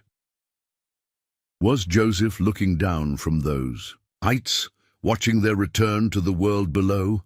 Would the hidden valley be there if they tried to find it again? Or would the path remain concealed until necessity once more revealed it? "Mom, look!" Max's exclamation drew her attention to the porch railing, where a raven had landed. The glossy black bird regarded them with intelligent eyes, head tilting as if in recognition. "It's watching us," Emma whispered, clutching her dream catcher. "T." Raven gave a single low call, not the harsh caw Sarah expected, but a deeper, almost drum-like sound. Then it spread its wings and launched into flight, circling once above them before arrowing directly toward the mountain peaks. "A messenger," Jason said softly, joining them at the railing. "From Joseph?" Emma asked, eyes wide.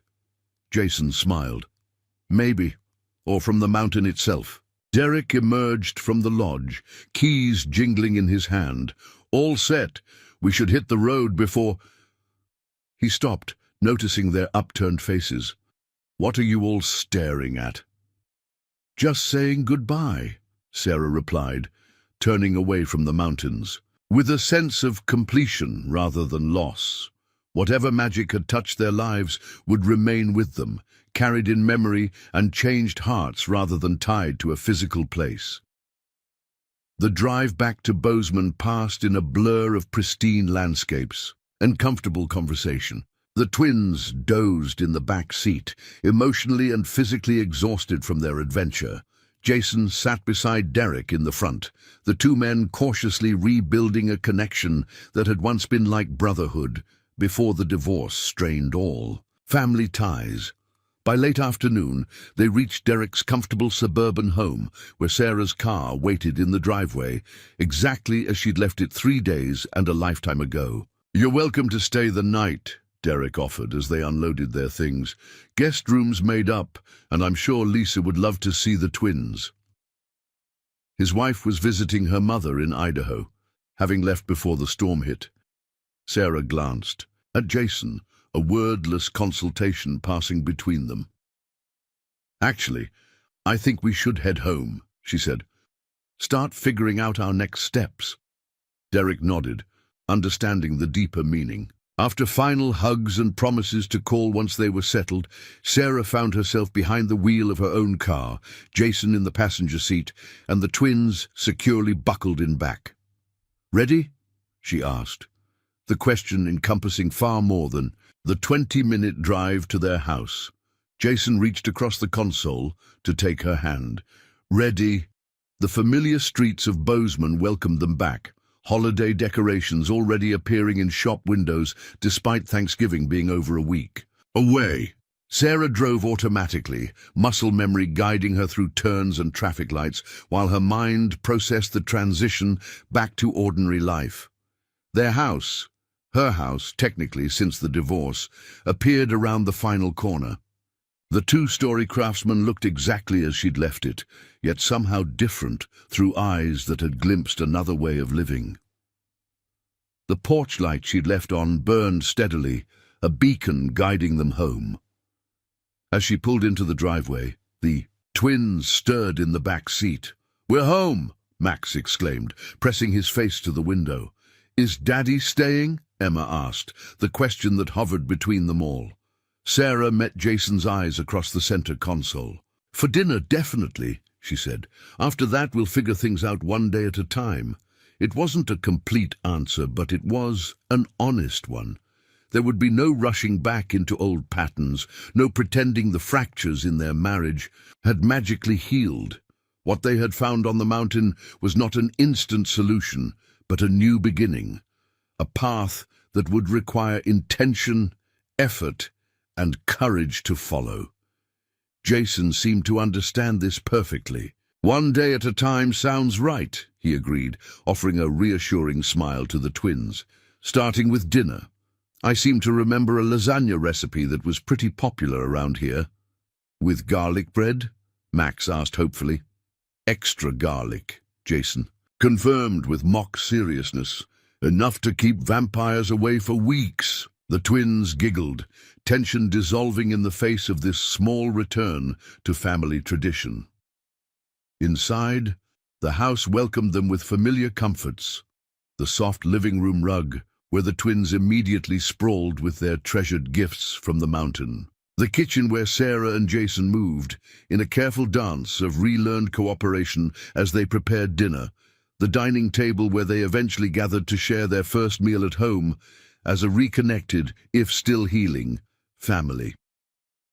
Later, after, the twins were bathed and tucked into their own beds for the first time in days, Sarah found Jason on the back porch, gazing up at the night sky. The storm had cleared the air, leaving the stars unusually bright above the city lights. "Penny for your thoughts," she said, joining him at the railing. "Just wondering if Joseph can see these same stars from his valley," Jason replied. "If the Constellations look different when viewed from a place that exists partly outside ordinary time. Sarah smiled at the philosophical turn. That sounds like something he would say.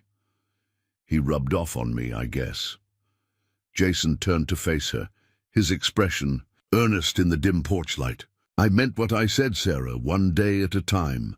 No rushing, no pressure. If you decide this isn't going to work, I'll respect that.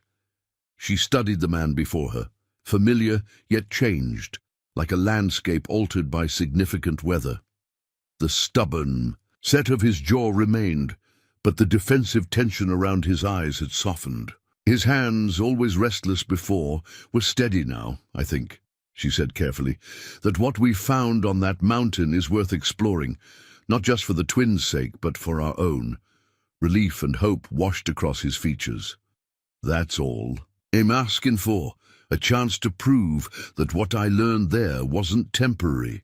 Sarah reached into her pocket and withdrew the wooden drum token she'd found in Thomas Blackwood's metal box. She placed it on the porch railing between them. Blackwood wrote that the path appears only to those who need it most, she said, that the drum sounds only for those meant to hear it. Her fingers traced the carved symbol. Whatever force guided us to that valley, coincidence, fate, Joseph's mountain magic, it brought our family back together when we were at our breaking point. Not just back together, Jason amended, but together they are different, better. From inside the house came the faint sound of Max's drum, a gentle tapping that shouldn't have been audible through walls and closed doors, yet somehow carried clearly to where they stood. They listened together, smiling at the simple rhythm that echoed the mountain's heartbeat. One day they might try to find the hidden valley again, to show the twins the wonders of that place when they were old enough to fully appreciate them. Or perhaps, as Joseph had hinted, the path would find them when the time was right. For now, they had brought a piece of the mountain home with them, not just in Max's drum or Emma's dreamcatcher, but in the lessons inscribed on their hearts during those 3 extraordinary days. Sarah stepped closer to Jason, not quite touching, but near enough to share warmth in the cool evening air. One day at a time, she agreed, her voice soft but certain. Above them, a shooting star traced a brilliant path across the night sky, a final blessing from the mountain that had saved them in more ways than one. 3 months passed, winter softening gradually toward spring. February in Montana still held the land in an icy grip, but the days had begun to lengthen, promising eventual thaw. Sarah stood at her kitchen window, watching Emma and Max build snow sculptures in the backyard. Their creations bore little resemblance to traditional snowmen. Instead, they crafted abstract forms inspired by the standing stones of Joseph's hidden valley. They haven't forgotten, Jason observed, joining her at the window. He placed a mug of pine needle tea in her hands, the scent instantly transporting her back to Maria's gentle welcome on that first morning. Sarah sipped the aromatic brew, savoring both the taste and the memories it evoked. Sometimes I wonder if they remember more than we realize. Emma mentioned Joseph in her prayers last night. Jason nodded thoughtfully. Children perceive things we've been taught to filter out. They haven't learned to dismiss the inexplicable yet. In the 3 months since their return, they had carefully rebuilt their family bonds. Jason had moved into the guest room, close enough to be present in their daily lives, but with boundaries that respected the delicate nature of their reconciliation. Weekly counseling sessions gave structure to their efforts, while the lessons learned on the mountain provided a North Star toward which they navigated. The mountain shows you what you need to see, Joseph had told them. Sarah found truth in those words almost daily. Thompson called this morning, she said, turning from the window. They've approved the grant for the community outreach program. Jason's face lit with genuine pleasure. That's fantastic. When do you start? Next month. They're giving me a team of 5 and autonomy to structure it how I see fit. Sarah had returned to her social work career with renewed purpose, proposing an innovative program to support families in crisis, inspired directly by what she'd witnessed in Joseph's community. "They're lucky to have you," Jason said, his pride evident. "You're going to change lives."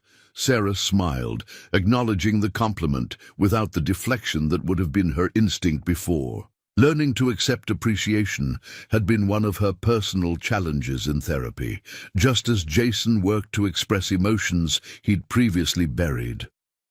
"Speaking of work," she segued, "how's the cabin restoration coming?" After retrieving his truck from the mountain trailhead, which had indeed needed a jump start, Jason had approached Derek with a proposition.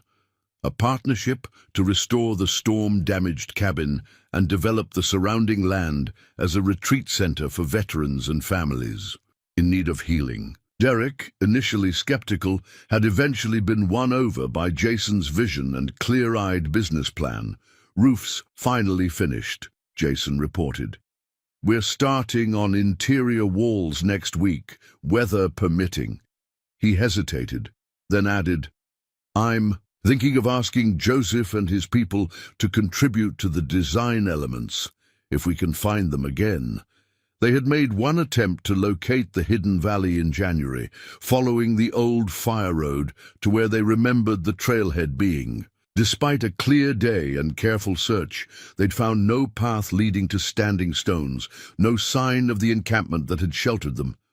The mountain had concealed its secrets once more.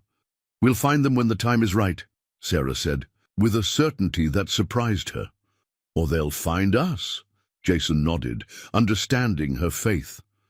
Some experiences transcended rational explanation, a truth they'd both come to accept. A knock at the front door interrupted their conversation. Max rushed in from the backyard, cheeks red with cold and excitement. "Is that Uncle Derek? Did he bring the special wood?" "Let's find out," Jason suggested, following the boy to the door. Sarah lingered by the window, watching Emma continue her snow sculpture with intense concentration. The dreamcatcher now hung permanently above her daughter's bed, and Sarah had noticed how the child's occasional nightmares had ceased since their return from the mountain. Whether due to Joseph's craftsmanship or Emma's belief in its power, the result was the same: peaceful sleep and renewed confidence. Voices from the entryway announced Derek's arrival. Her brother had become a regular presence in their lives. Again, his initial wariness of Jason's return gradually replaced by cautious optimism as he witnessed their committed efforts to rebuild what had been broken. "Sarah, you've got to see this," Derek called. She joined them in the living room, where Derek was removing protective wrapping from what appeared to be a wooden panel about 3 feet square. As the final layer came away, Sarah gasped.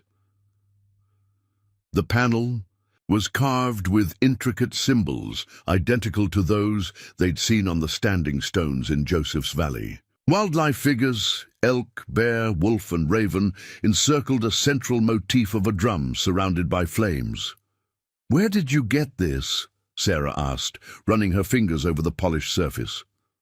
"That's the strange part," Derek said, setting the panel carefully against the sofa. "It was delivered to the hardware store in Blackwater Falls with my name on it. No return address, no delivery service information. Just appeared on their loading dock yesterday morning." Jason exchanged a meaningful look with Sarah. "And you've never seen it before? Never ordered anything like it?" Derek shook his head. "Never. But here's the weird thing. It's exactly what I envisioned for the main entrance of the retreat center, like someone pulled the idea straight from my head." Max studied the carving with solemn intensity. "Joseph made this," he declared with absolute certainty. "Joseph?" Derek repeated. "You mean from the settlement you stayed at during the storm?" They had shared edited versions of their mountain experience with Derek, omitting the more mystical elements that defied conventional explanation. He knew they'd found shelter with an isolated Native American community, but not about the timeless nature of the valley or Joseph's inexplicable connection to Thomas Blackwood. "Maybe," Sarah said diplomatically. "It certainly resembles their artwork." Derek ran his hand through his hair, perplexed. Well, whoever made it, it's extraordinary craftsmanship, and perfect for the center. He glanced at his watch. Speaking of which, I need to meet the plumber out there in an hour. Just wanted to show you this first. After Derek departed, promising to return for dinner, Sarah and Jason studied the carved panel more closely. It's a message, Jason said quietly. Look at the drum and fire at the center. Sarah nodded. The imagery unmistakably referenced their experience. She alone with her twins, lighting a final fire as the storm raged, then hearing the drum beat that led them to safety and reunion. They're watching over us, she murmured, still guiding our path. Mom, Dad, come quick. Emma's voice carried urgently from the backyard. They rushed outside to find her pointing skyward, her expression awestruck. Above the yard circled 3 ravens, their black forms stark against the pale winter sky. As the adults watched, the birds performed an intricate aerial dance, spiraling around each other in patterns too precise to be random. One for each of us, Max said, coming to stand beside his sister. And 2 more for you and Dad. The birds completed one final circuit, then broke formation and flew directly toward the distant mountains, the same direction the solitary raven had taken when they'd left the Pinewood Lodge 3 months earlier. A sign, Emma said with the conviction of absolute faith. Sarah was inclined to agree, though she framed it differently in her adult understanding. Whether the ravens were literal messengers from Joseph's people or simply wildlife behaving in ways that human observers interpreted as meaningful, the effect was the same. A reminder of connection to something greater than their individual lives. That evening, as they prepared dinner together, the wooden panel leaned against the dining room wall where all could see it. Derek returned as promised, bringing Lisa, who had finally heard enough about the mysterious mountain adventure to insist on being included in family gatherings. The meal unfolded with the comfortable rhythm they'd established in recent weeks. Good food, genuine conversation, moments of laughter interspersed with quieter reflections. The twins regaled Lisa with slightly embellished tales of their time in the special village, while the adults exchanged knowing glances over certain details. After dinner, as Lisa helped Sarah clear dishes, she nodded toward Jason and Derek, deep in discussion about construction plans for the retreat center. You know, Lisa said quietly, when Derek first told me Jason was back in the picture, I thought he was crazy to support it. After everything that happened with the divorce, she paused, choosing her words carefully. But he's different now. Jason, I mean, more present, more, grounded? Sarah followed her gaze to where Jason sat listening intently to Derek, his posture open and engaged, rather than defensive or distracted as it would have been before. We're both different, she acknowledged. Sometimes it takes losing your way to find a better path. Lisa squeezed her arm affectionately. Well, whatever happened on that mountain, it seems to have been exactly what you all needed. Later, after their guests had departed and the twins were tucked into bed, Sarah and Jason found themselves once more on the back porch. It had become their place for deeper conversations, neutral territory between their separate bedrooms, with the vast Montana sky as silent witness. A nearly full moon illuminated the yard with silver light, transforming Emma's snow sculptures into otherworldly monuments. The night was still, the quietude broken only by an occasional distant owl. I've been thinking, Jason said, his breath forming clouds in the frigid air. About what comes next for us. Sarah turned to him, curious. They had been careful not to rush their reconciliation, focusing instead on rebuilding trust through consistent actions rather than declarations or promises. The retreat center will be finished by fall, he continued. Derek's already getting inquiries from veterans groups interested in programs. That's wonderful, Sarah said sincerely. The project had given Jason purpose beyond just repairing their marriage, a way to channel the lessons of the mountain into tangible help for others. I think, he hesitated, then pressed on, I think we should consider moving out there. Not to the main center, but there's that parcel on the eastern ridge. We could build something. A home that incorporates what we learned from Joseph's people, sustainable, connected to the land. The proposal surprised her, not in its content, but in its timing. She had assumed such discussions lay further in their future. What about my job? The twins' school? She asked, not rejecting the idea, but exploring its practicalities. Your program is mobile by design. Serving rural communities is part of the mission statement. And for the twins, he smiled, I can't think of a better education than growing up with one foot in each world. Conventional schooling balanced with lessons only the mountain can teach. Sarah gazed toward the distant peaks, silver tipped in, the moonlight. The prospect stirred something deep within her, a longing awakened during their time in Joseph's Valley that had never fully subsided. We'd be closer to the fire road, she said slowly, closer to finding the path again if it chooses to reveal itself. Jason nodded, understanding the deeper meaning behind her words. Guardians of the connection, like Blackwood was. He reached into his pocket and withdrew something small that caught the moonlight, the wooden drum token Sarah had found at the speaking place. I had this set into this, he said, opening his other hand to reveal a simple silver pendant on a leather cord. I thought you might want to keep it close. Sarah accepted the gift, turning it over in her palm. The craftsmanship was beautiful, the token secured in a silver bezel that protected while showcasing the carved symbol. It's perfect, she said, immediately slipping it over her head.